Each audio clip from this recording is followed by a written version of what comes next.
After all, she does look strangely like a snow image. I do believe she is made of snow.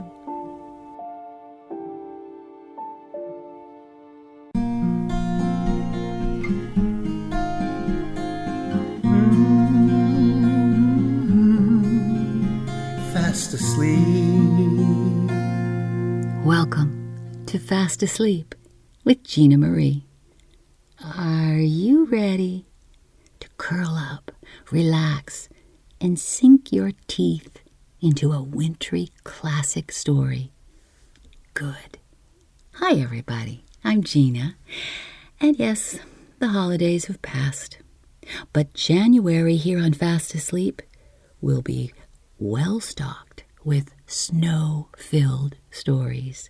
Some gentle, some peaceful, and some not. Ooh.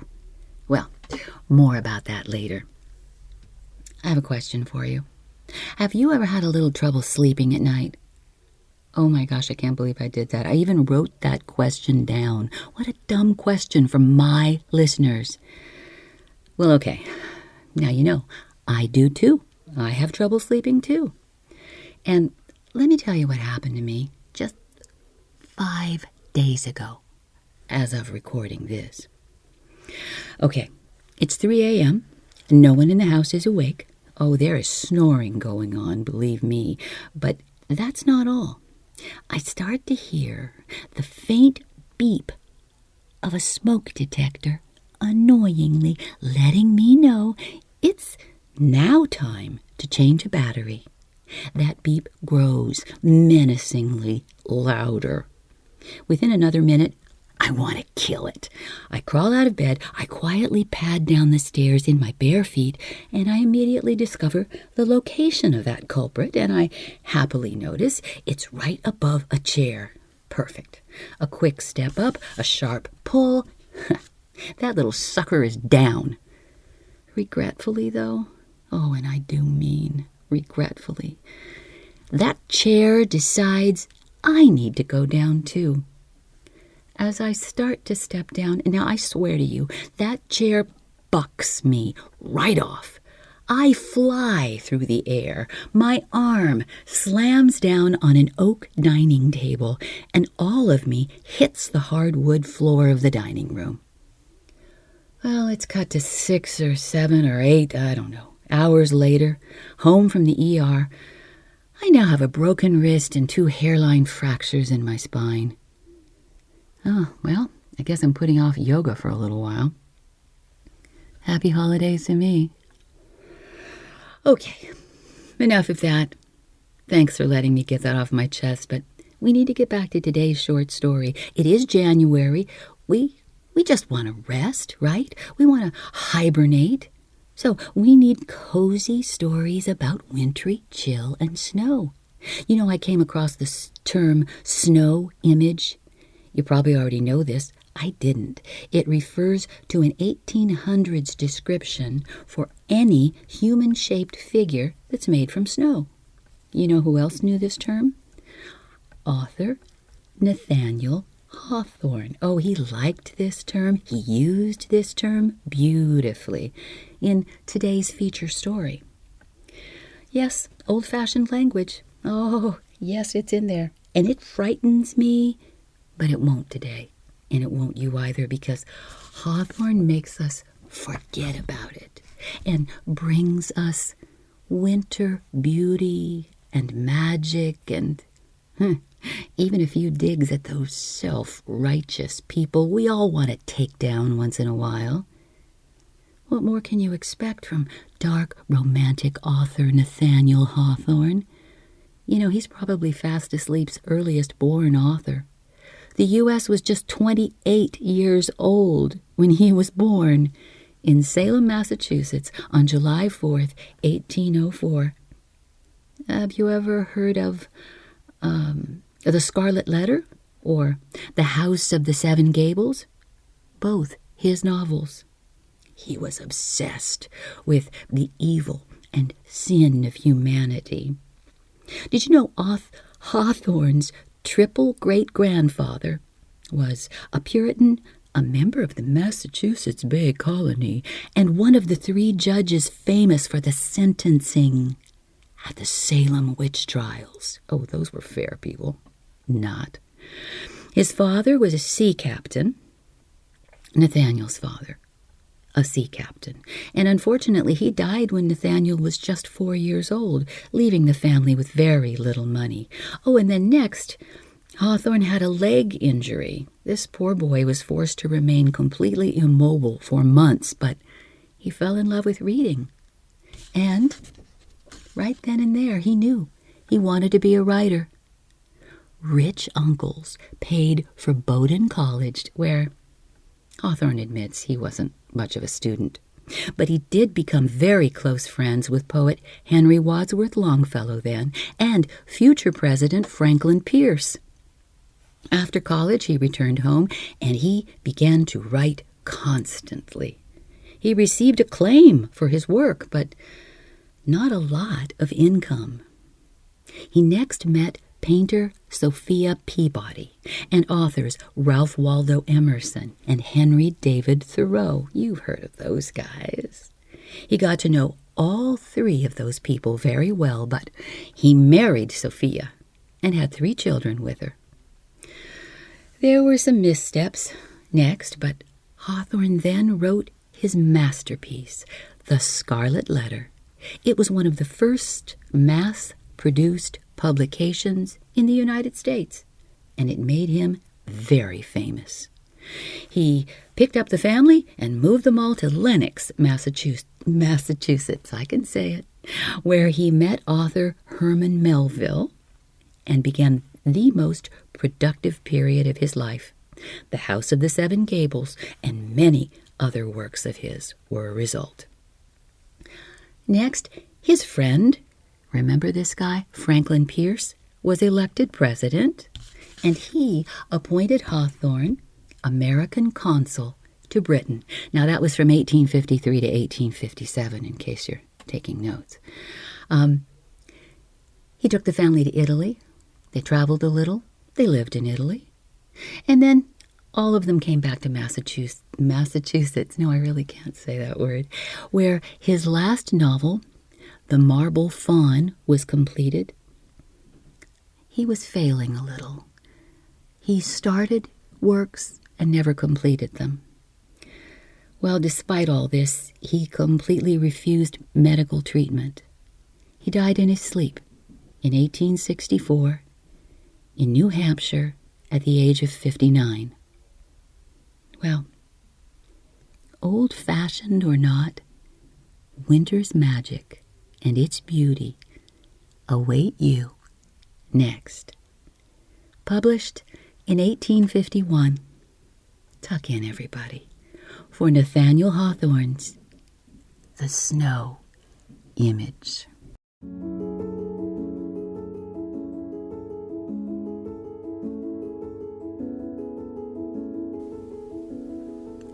One afternoon of a cold winter's day, when the sun shone forth with chilly brightness after a long storm, 2 children asked leave of their mother to run out and play in the new-fallen snow.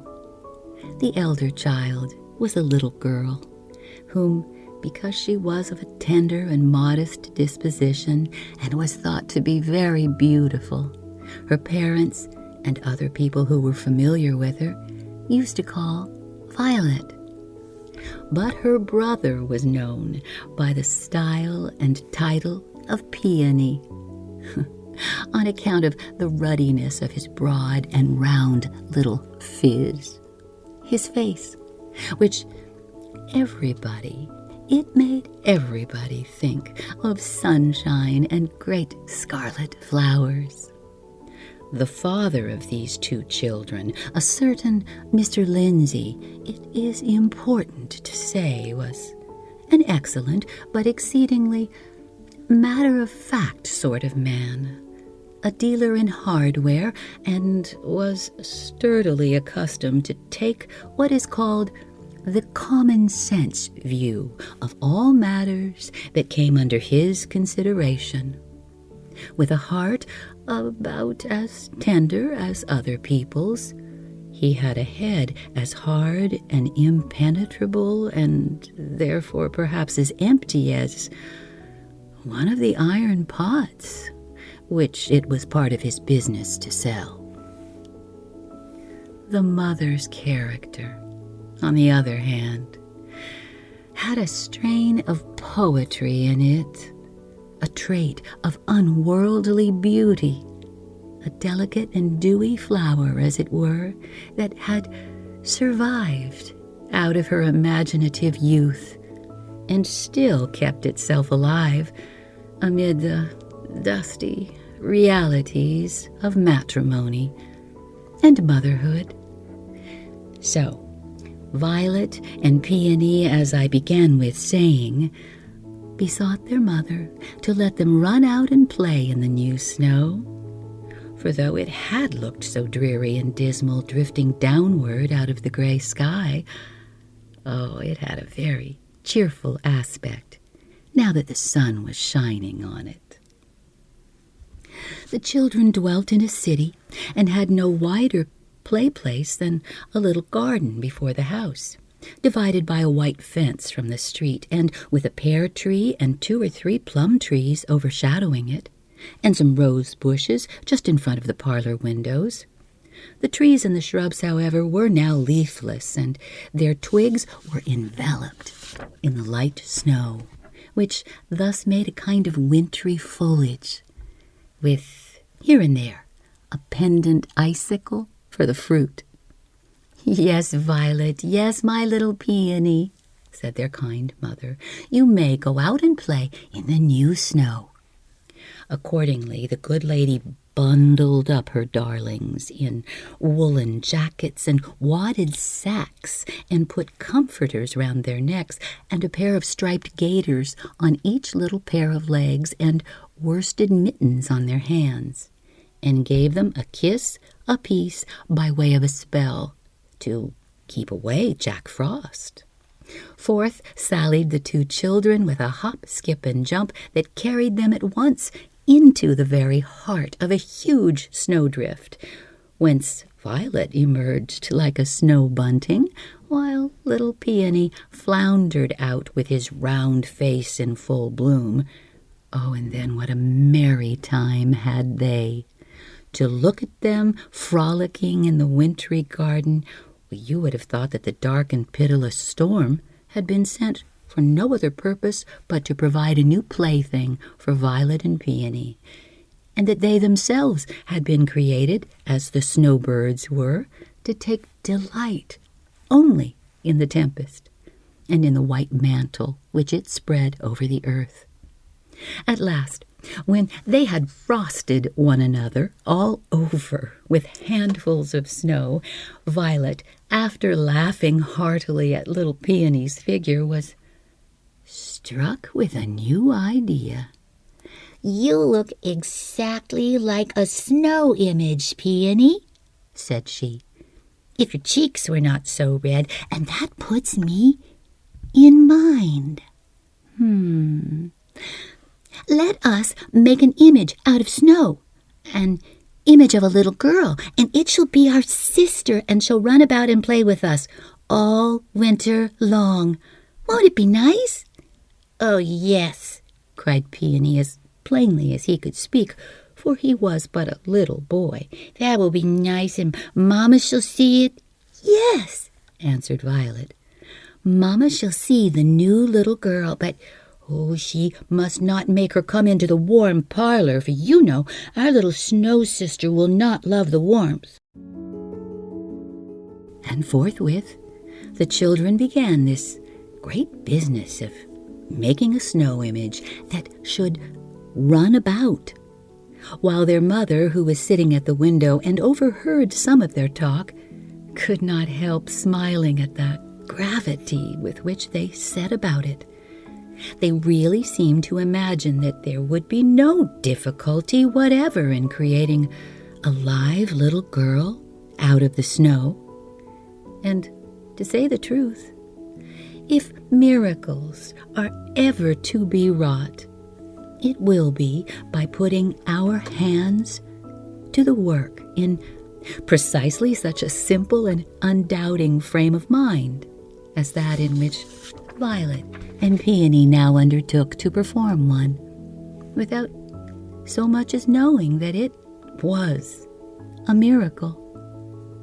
So thought the mother, and thought likewise that the new snow, just fallen from heaven, would be excellent material to make new beings of, if it were not so very cold. She gazed at the children a moment longer, delighting to watch their little figures. The girl, tall for her age, graceful and agile, and so delicately colored that she looked like a cheerful thought more than a physical reality, while Peony expanded in breadth rather than height and rolled along on his short and sturdy legs, as substantial as an elephant, though not quite so big. Then the mother resumed her work. What it was now, I forget. She was either trimming a silken bonnet for Violet or darning a pair of stockings for little Peony's short legs. Again, however, and again, and yet other agains, she could not help turning her head to the window to see how the children got on with their snow image. Indeed, it was an exceedingly pleasant sight. Oh, those bright little souls at their task. Moreover, it was really wonderful to observe how knowingly and skillfully they managed the matter. Now, Violet assumed the chief direction and told Peony what to do, while with her own delicate fingers she shaped out all the nicer parts of the snow figure. It seemed, in fact, not so much to be made by the children as to grow up under their hands while they were playing and prattling about it. Their mother was quite surprised at this, and the longer she looked, the more and more surprised she grew. What remarkable children mine are, thought she, smiling with a mother's pride, and smiling at herself, too, for being so proud of them. What other children could have made anything so like a little girl's figure out of snow at the first trial? Well, but now I must finish Peony's new frock, for his grandfather is coming tomorrow, and I want the little fellow to look handsome. So she took up the frock and was soon as busily at work again with her needle as the two children with their snow image. But still, as the needle traveled hither and thither through the seams of the dress, the mother made her toil light and happy by listening to the airy voices of Violet and Peony. Oh, they kept talking to one another all the time, their tongues being quite as active as their feet and hands. Except at intervals, she could not distinctly hear what was said, but had merely a sweet impression that they were in a most loving mood and were themselves enjoying everything. And, well, that made the business of making the snow image go prosperously on. Now and then, however, when Violet and Peony happened to raise their voices, the words were as audible as if they'd been spoken in the very parlor where the mother sat. How delightfully those words echoed in her heart, even though they meant nothing so very wise or wonderful after all. But you must know, a mother listens with her heart much more than her ears, and thus she is often delighted with the trills of celestial music when other people can hear nothing of the kind. "Peony, Peony," cried Violet to her brother, who had gone to another part of the garden. Bring me some of that fresh snow, Peony, from the farthest corner where we have not been trampling. I want it to shape our little snow sister's bosom with. You know, that part must be quite pure, just as it came out of the sky." "Here it is, Violet," answered Peony in his bluff tone, but a very sweet tone, too, as he came floundering through the half-trodden drifts. "Here is the snow for her little bosom." "Oh, Violet, how beautiful she begins to look." "Yes," said Violet, thoughtfully and quietly. "Our snow sister does look very lovely. I did not quite know, Peony, that we could have made such a sweet little girl as this." The mother, as she listened, thought how fit and delightful an incident it would be if fairies, or still better, if angel children, were to come from paradise and play invisibly with her own darlings, and help them to make their snow image, giving it the features of celestial babyhood. Violet and Peony would not be aware of their immortal playmates, only they would see that the image grew very beautiful while they worked at it, and would think that they themselves had done it all. My little girl and boy deserve such playmates, if mortal children ever did, said the mother to herself, and then she smiled again at her own motherly pride. Nevertheless, the idea seized upon her imagination, and ever and anon she took a glimpse out of the window, half dreaming that she might see the golden-haired children of paradise sporting with their own golden-haired Violet and bright-cheeked Peony. Now, for a few moments, there was a busy and earnest, but indistinct hum of the two children's voices, as Violet and Peony wrought together with one happy consent. Violet still seemed to be the guiding spirit, while Peony acted rather as a laborer, and brought her the snow from far and near, and yet that little urchin evidently had a proper understanding of the matter, too. "Peony, Peony," cried Violet, for her brother was again at the other side of the garden, "bring me those light wreaths of snow that have rested on the lower branches of the pear tree. You can clamber up on the snowdrift, Peony, and reach them easily. I must have them to make some ringlets for our snow sister's head."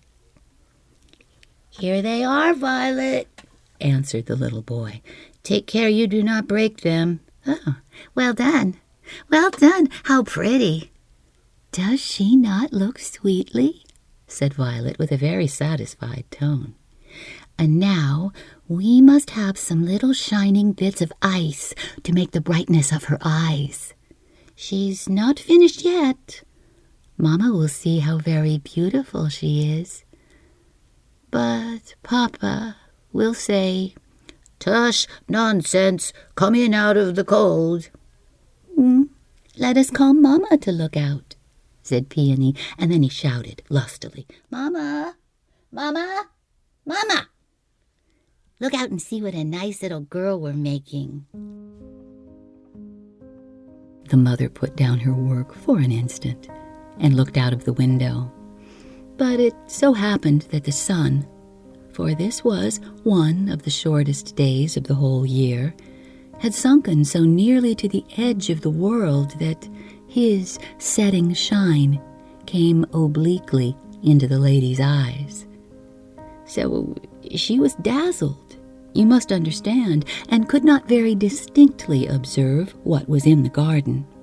Still, however, through all that bright, blinding dazzle of the sun and the new snow, she beheld a small white figure in the garden that seemed to have a wonderful deal of human likeness about it. And she saw Violet and Peony. Indeed, she looked more at them than at the image. She saw the two children still at work, Peony bringing fresh snow, and Violet applying it to the figure as scientifically as a sculptor adds clay to the model. Indistinctly, as she discerned the snow child, the mother thought to herself that, never before was there a snow figure so cunningly made, nor ever such a dear little girl and boy to make it. Oh, they do everything better than other children, said she, very complacently. No wonder they make better snow images. She sat down again to her work and made as much haste with it as possible because twilight would soon come, and Peony's frock was not yet finished, and Grandfather was expected by railroad pretty early in the morning. Faster and faster, therefore, went her flying fingers. The children likewise kept busily at work in the garden, and still the mother listened whenever she could catch a word. She was amused to observe how their little imaginations had got mixed up with what they were doing and carried away by it. They seemed positively to think that the snow child would run about and play with them. Oh, what a nice playmate she will be for us all winter long, said Violet. I hope Papa will not be afraid of her giving us a cold. Shan't you love her dearly, Peony? Oh, yes, cried Peony, and I will hug her, and she will sit down close by me and drink some of my warm milk. Oh, no, Peony, answered Violet with grave wisdom. That will not do at all. Warm milk will not be wholesome for our little snow sister. Little snow people like her eat nothing but icicles. Oh, no, no, Peony. We must not give her anything warm to drink. There was a minute or two of silence, for Peony, whose short legs were never weary, had gone on a pilgrimage again to the other side of the garden. All of a sudden, Violet cried out loudly and joyfully, Look here, Peony! Quickly! Come quickly! A light has been shining on her cheek out of that rose-colored cloud, and the color does not go away. Is not that beautiful? Yes, it is beautiful, answered Peony, pronouncing the 3 syllables with deliberate accuracy. Oh, Violet, only look at her hair. It is all like gold. Oh, certainly, said Violet with tranquillity, as if it were very much a matter of course. That color, you know, comes from the golden clouds that we see up there in the sky. She is almost finished now. Oh, but her lips must be made very red, redder than her cheeks. Perhaps, Peony, it will make them red if we both kiss them. Accordingly, the mother heard 2 smart little smacks, as if both her children were kissing the snow image on its frozen mouth. But as this did not seem to make the lips quite red enough, Violet next proposed that the snow child should be invited to kiss Peony's scarlet cheek. Come, little snow sister, kiss me, cried Peony. There, she has kissed you, added Violet, and now her lips are very red, and she blushed a little too. What a cold kiss, cried Peony. Just then there came a breeze of the pure west wind sweeping through the garden and rattling the parlor windows. Oh, it sounded so wintry cold that the mother was about to tap on the window pane with her thimbled finger to summon the two children in when they both cried out to her with one voice. Now the tone was not a tone of surprise, although they were evidently a good deal excited. It appeared rather as if they were very much rejoiced at some event that had now happened, but which they had been looking for and had reckoned upon all along. "Mamma! Mamma! We have finished our little snow sister, and she is running about the garden with us." "Oh, what imaginative little beings my children are," thought Mother, putting the last few stitches into Peony's frock. "And it is strange, too, that they make me almost as much a child as they themselves are. I can hardly help believing now that the snow image has really come to life." "Dear Mamma," cried Violet, "pray look out and see what a sweet playmate we have." The mother, being thus entreated, could no longer delay to look forth from the window. The sun was now gone out of the sky, leaving, however, a rich inheritance of his brightness among those purple and golden clouds, which make the sunsets of winter so magnificent. But there was not the slightest gleam or dazzle, either on the window or on the snow, so that the good lady could look all over the garden and see everything and everybody in it. And what do you think she saw there? Violet and Peony, of course, her own two darling children. But whom or what did she see besides?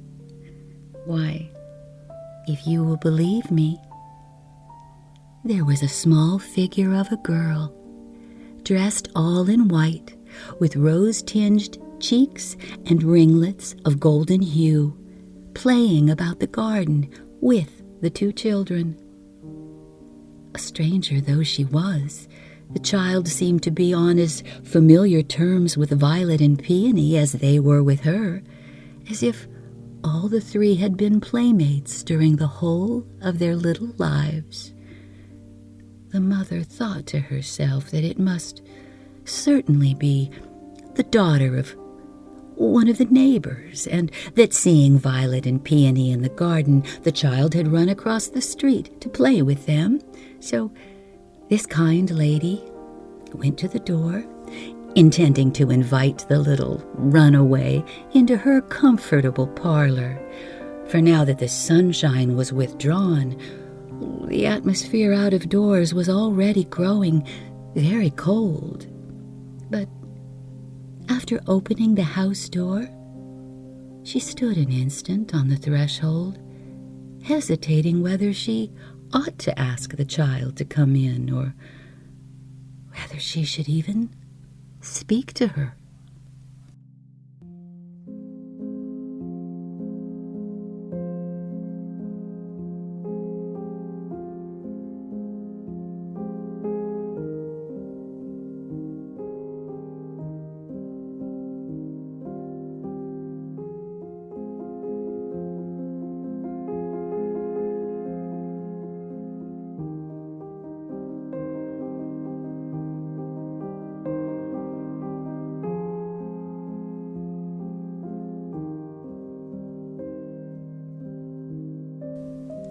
Stay with me.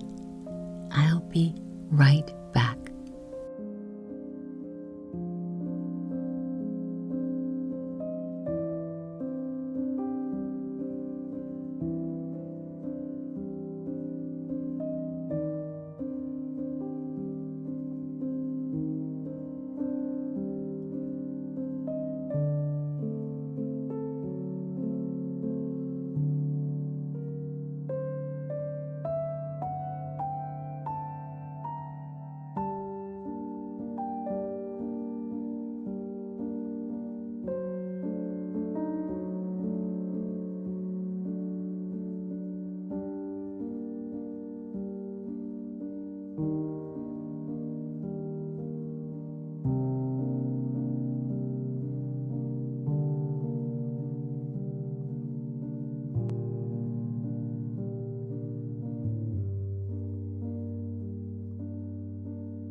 But after opening the house door, she stood an instant on the threshold, hesitating whether she ought to ask the child to come in, or whether she should even speak to her. Indeed, she almost doubted whether it were a real child after all, or only a light wreath of the new-fallen snow blown hither and thither about the garden by the intensely cold west wind. There was certainly something very singular in the aspect of the little stranger.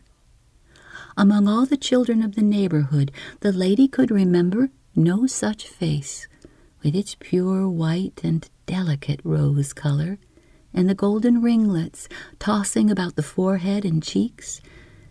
And as for her dress, which was entirely of white, and fluttering in the breeze, it was such as no reasonable woman would put upon a little girl when sending her out to play in the depth of winter.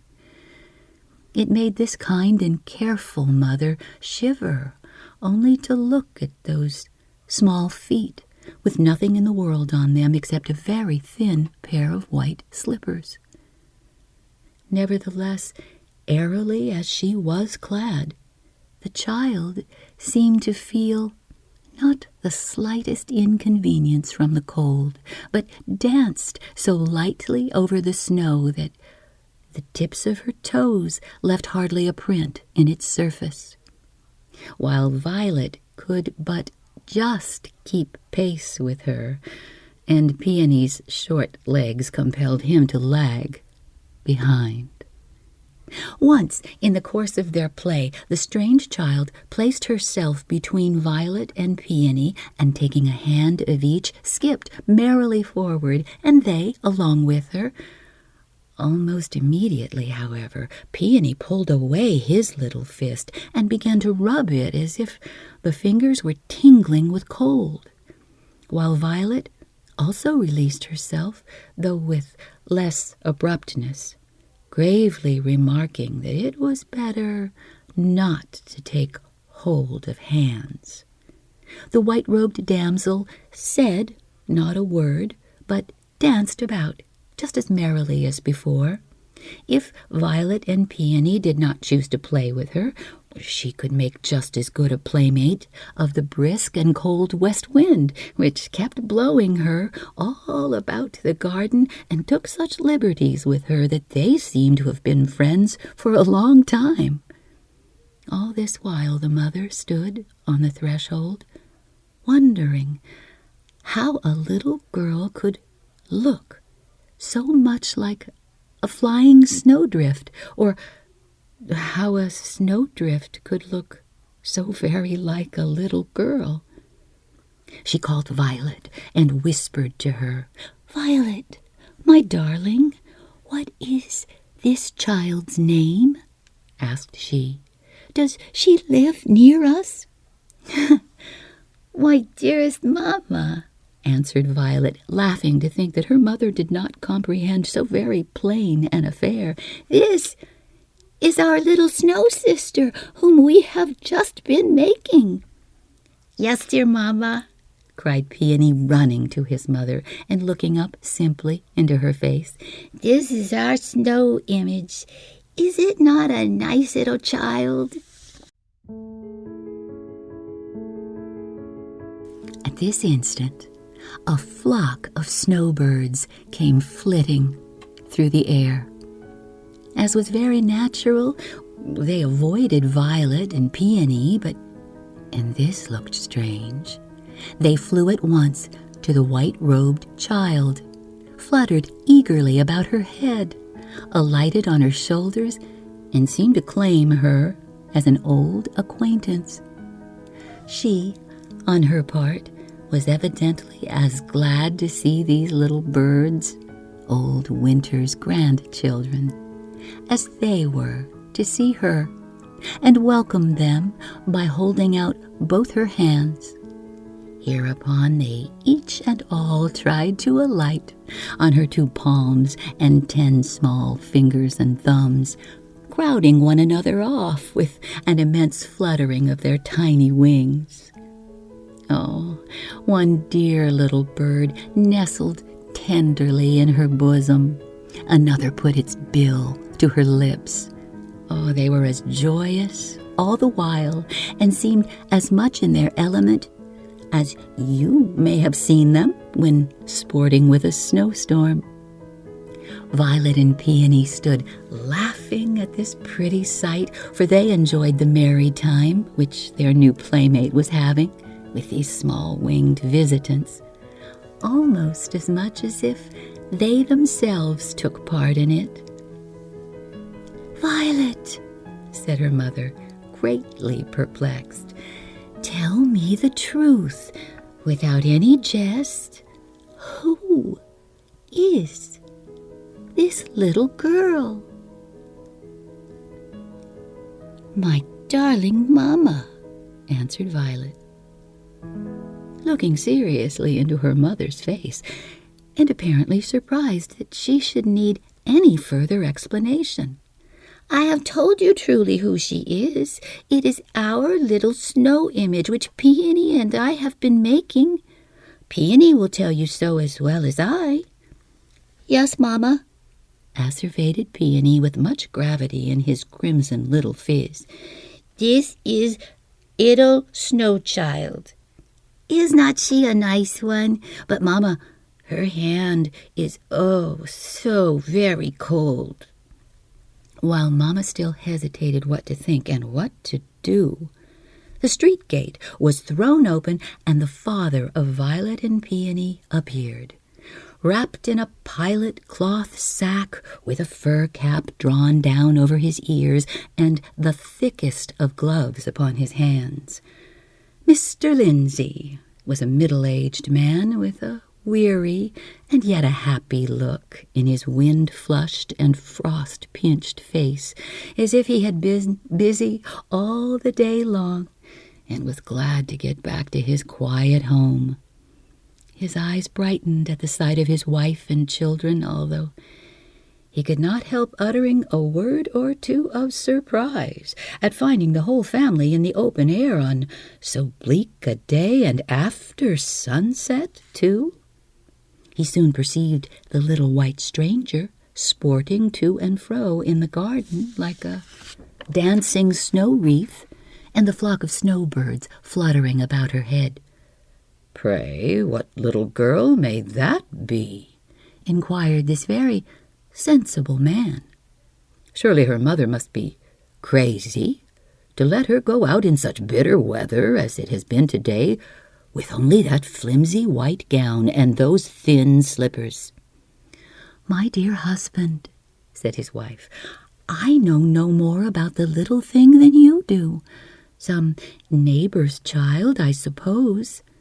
Our Violet and Peony," she added, laughing at herself for repeating so absurd a story, "insist that she is nothing but a snow image which they have been busy about in the garden almost all the afternoon." As she said this, the mother glanced her eyes toward the spot where the children's snow image had been made. What was her surprise on perceiving that there was not the slightest trace of so much labor, no image at all, no piled-up heap of snow, nothing whatever, save the prints of little footsteps around a vacant space. "Well, this is very strange," said she. "What is strange, dear mother?" asked Violet. "Dear father, do not you see how it is? This is our snow image, which Peony and I have made because we wanted another playmate. Did not we, Peony?" "Yes, Papa," said Crimson Peony. "This be our little snow sister. Is she not beautiful? But she gave me such a cold kiss." "Paw! Nonsense, children!" cried their good, honest father, who, as we have already intimated, had an exceedingly common, sensible way of looking at matters. "Do not tell me of making live figures out of snow. Come, wife, this little stranger must not stay out in the bleak air a moment longer. We will bring her into the parlor, and you shall give her a supper of warm bread and milk, and make her as comfortable as you can.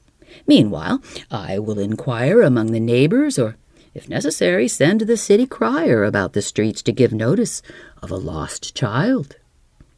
So saying, this honest and very kind-hearted man was going toward the little white damsel, with the best intentions in the world. But Violet and Peony, each seizing their father by the hand, earnestly besought him not to make her come in. "Oh, dear father," cried Violet, putting herself before him, "it is true what I have been telling you. This is our little snow girl, and she cannot live any longer than while she breathes the cold west wind. Do not make her come into the hot room." "Yes, father," shouted Peony, stamping his little foot, so mightily was he in earnest. "This be nothing but our little snow child. She will not love the hot fire." "Nonsense, children, nonsense, nonsense," cried the father, half vexed, half laughing at what he considered their foolish obstinacy. "Now you run into the house this moment. It is too late to play any longer now. I must take care of this little girl immediately, or she will catch her death a cold." "Husband, dear husband," said his wife in a low voice, for she had been looking narrowly at the snow child, and was more perplexed than ever. "There is something very singular in all this. Now, you will think me foolish, but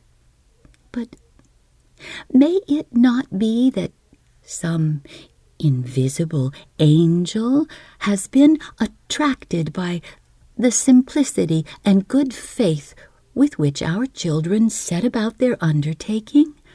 May he not have spent an hour of his immortality in playing with those dear little souls? And so the result is, well, what we call a miracle.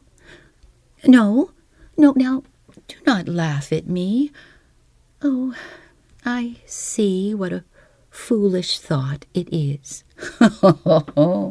"My dear wife," replied the husband, laughing heartily, "you are as much a child as Violet and Peony."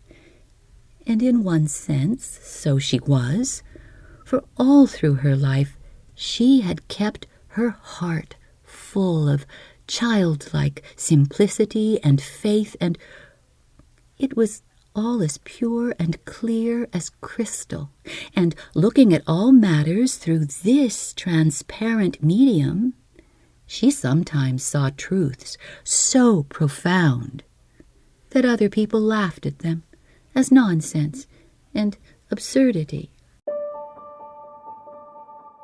But now, kind Mr. Lindsay had entered the garden, breaking away from his two children, who sent their shrill voices after him, beseeching him to let the snow child stay and enjoy herself in the cold west wind.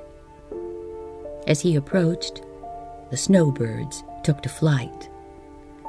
The little white damsel also fled backward, shaking her head as if to say, "Pray, do not touch me," and roguishly, as it appeared, leading him through the deepest of the snow. Once the good man stumbled and floundered down upon his face, so that, gathering himself up again, with the snow sticking to his rough pilot cloth sack, he looked as white and wintry as a snow image. of the largest size. Some of the neighbors, meanwhile, seeing him from their windows, wondered what could possess poor Mr. Lindsay to be running about his garden in pursuit of a snowdrift, which the west wind was driving hither and thither. At length, after a vast deal of trouble, he chased the little stranger into a corner where she could not possibly escape him. His wife had been looking on, and it being nearly twilight, was wonder-struck to observe how the snow-child gleamed and sparkled, and how she seemed to shed a glow all round about her. And when driven into the corner, she positively glistened like a star. It was a frosty kind of brightness, too, like that of an icicle in the moonlight. The wife thought it strange that good Mr. Lindsay should see nothing remarkable in the snow-child's appearance. "Oh, now come, you odd little thing," cried the honest man, seizing her by the hand. "I have caught you at last, and will make you comfortable in spite of yourself. We will put a nice warm pair of worsted stockings on your frozen little feet, and you shall have a good thick shawl to wrap yourself in. Your poor white nose, I am afraid, is actually frostbitten, but we will make it all right. Come along in." And so, with a most benevolent smile on his sagacious visage, all purple as it was with the cold, this very well-meaning gentleman took the snow-child by the hand and led her towards the house. She followed him, droopingly and reluctant, for all the glow and sparkle was gone out of her figure, and whereas just before she had resembled a bright frosty star-gemmed evening with a crimson gleam on the cold horizon, she now looked as dull and languid as a thaw, as kind Mr. Lindsay led her up the steps of the door. Violet and Peony looked into his face, their eyes full of tears, which froze before they could run down their cheeks, and again entreated him not to bring their snow image into the house. "Not bring her in!" exclaimed the kind-hearted man. "Why, you are crazy, my little Violet, quite crazy, my small Peony. She is so cold already that her hand has almost frozen mine, in spite of my thick gloves. Would you have her freeze to death?" His wife, as he came up the steps, had been taking another long, earnest, almost awe-stricken gaze at the little white stranger. She hardly knew whether it was a dream or no, but she could not help fancying that she saw the delicate print of Violet's fingers on the child's neck. Why, it looked just as if, while Violet was shaping out the image, she had given it a gentle pat with her hand and had neglected to smooth the impression quite away. "After all, husband," said the mother, recurring to her idea that the angels would be as much delighted to play with Violet and Peony as she herself was. "After all, she does look strangely like a snow image, I do believe she is made of snow." A puff of the west wind blew against the snow child, and again she sparkled like a star. "Snow," repeated good Mr. Lindsay, drawing the reluctant guest over his hospitable threshold. "Well, no wonder she looks like snow. She's half frozen, poor little thing. But a good fire will put everything to rights." Without further talk, and always with the same best intentions, this highly benevolent and common-sensible individual led the little white damsel, drooping, drooping, drooping, more and more out of the frosty air and into his comfortable parlor. A Heidenberg stove, filled to the brim with intensely burning anthracite, was sending a bright gleam through the isinglass of its iron door, and causing the vase of water on top to fume and bubble with excitement.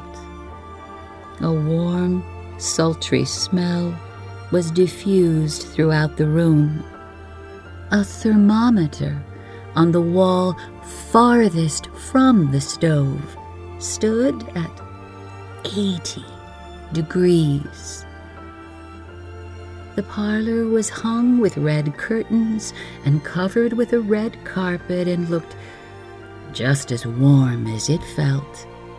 The difference betwixt the atmosphere here and the cold, wintry twilight out of doors was like stepping at once from Nova Zembla to the hottest part of India, or from the North Pole into an oven.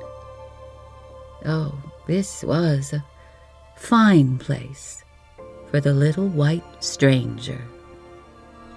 The common sensible man placed the snow child on the hearth rug right in front of the hissing and fuming stove.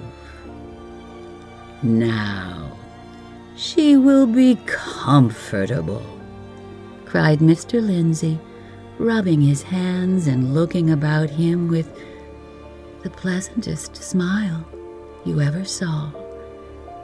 "Make yourself at home, my child."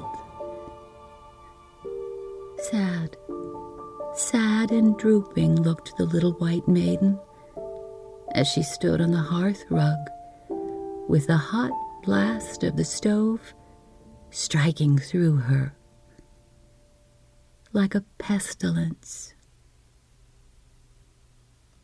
Once she threw a glance wistfully toward the windows and caught a glimpse through its red curtains of the snow-covered roofs and the stars glimmering frostily and all the delicious intensity of the cold night. The bleak wind rattled the window panes as if it were summoning her to come forth. But there stood the snow child, drooping before the hot stove.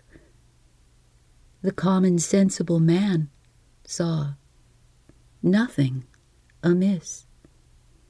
"Come, wife," said he, "let her have a pair of thick stockings and a woolen shawl or blanket directly, and tell Dora to give her some warm supper as soon as the milk boils. You, Violet and Peony, amuse your little friend. She is out of spirits, you see, at finding herself in a strange place. Now, for my part, I will go around among the neighbors and find out where she belongs." The mother, meanwhile, had gone in search of the shawl and stockings, for her own view of the matter, however subtle and delicate, had given way, as it always did, to the stubborn materialism of her husband. Without heeding the remonstrances of his 2 children, who still kept murmuring that their little snow sister did not love the warmth, good Mr. Lindsay took his departure, shutting the parlor door carefully behind him. Turning up the collar of his sack over his ears, he emerged from the house and had barely reached the street gate when he was recalled by the screams of Violet and Peony and the rapping of a thimbled finger against the parlor window. "Husband! Husband!" cried his wife, showing her horror-stricken face through the window panes. There is no need of going for the child's parents." "We told you so, Father," screamed Violet and Peony as he re-entered the parlor. You would bring her in, and now our poor dear beautiful little snow sister is thawed." And their own sweet little faces were already dissolved in tears, so that their father, seeing what strange things occasionally happen in this everyday world, felt not a little anxious lest his children might be going to thaw too. In the utmost perplexity, he demanded an explanation of his wife. She could only reply that, being summoned to the parlor by the cries of Violet and Peony, she found no trace of the little white maiden, unless it were the remains of a heap of snow, which, while she was gazing at it, melted quite away upon the hearth rug. "And there, you see, all that is left of it," added she, pointing to a pool of water in front of the stove. "Yes, Father," said Violet, looking reproachfully at him through her tears. "there is all that is left of our dear little snow sister." "Naughty Father," cried Peony, stamping his foot, and I shudder to say, shaking his little fist at the common, sensible man. "We told you how it would be. What for did you bring her in?" And the Heidenberg stove, through the isinglass of its door, seemed to glare at good Mr. Lindsay like a red-eyed demon triumphing in the mischief which it had done. This, you will observe, was one of those rare cases which yet will occasionally happen when common sense finds itself at fault. The remarkable story of the snow image, though to that sagacious class of people to whom good Mr. Lindsay belongs it may seem but a childish affair, is nevertheless capable of being moralized in various methods greatly for their edification. One of its lessons, for instance, might be that it behooves men, and especially men of benevolence, to consider well what they are about, and before acting on their philanthropic purposes, to be quite sure that they comprehend the nature and all the relations of the business in hand. What has been established as an element of good to one being may prove absolute mischief to another.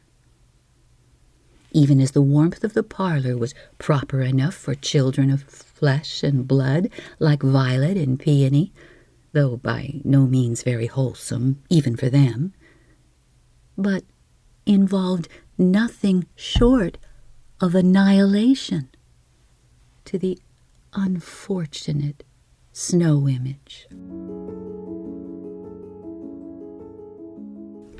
But, after all, there is no teaching anything to wise men of good Mr. Lindsay's stamp. Oh, they know everything. Oh, to be sure, everything that has been, and everything that is, and everything that any future possibility can be.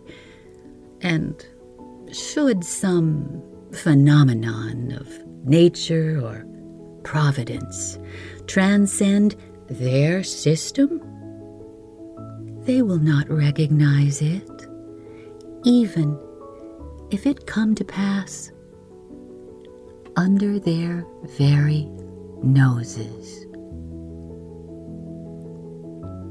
"Wife," said Mr. Lindsay, after a fit of silence, "see what a quantity of snow the children have brought in on their feet. Oh, it has made quite a puddle here before the stove. Pray tell Dora to bring some towels and mop it up."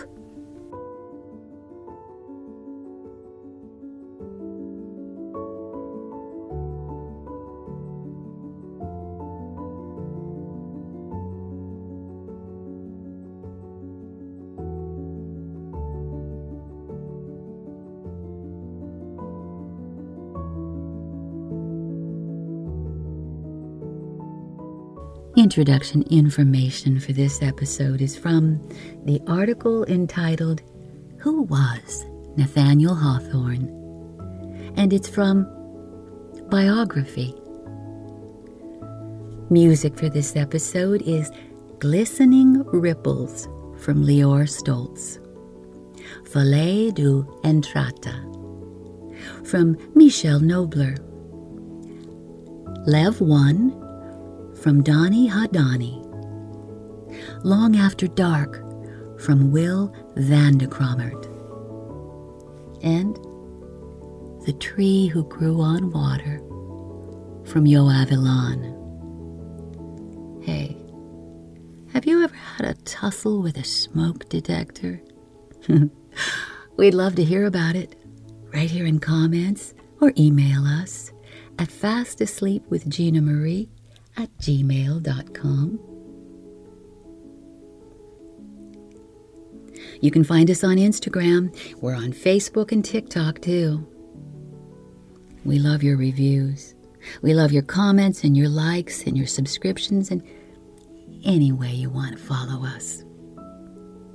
Mostly, we love and we thank you for your listening each week. And now, key word, common sensible. It's hyphenated. And next week, there's more snow for sure. This time, with an O. Henry story. Hey, do me a favor. Stay off the chairs.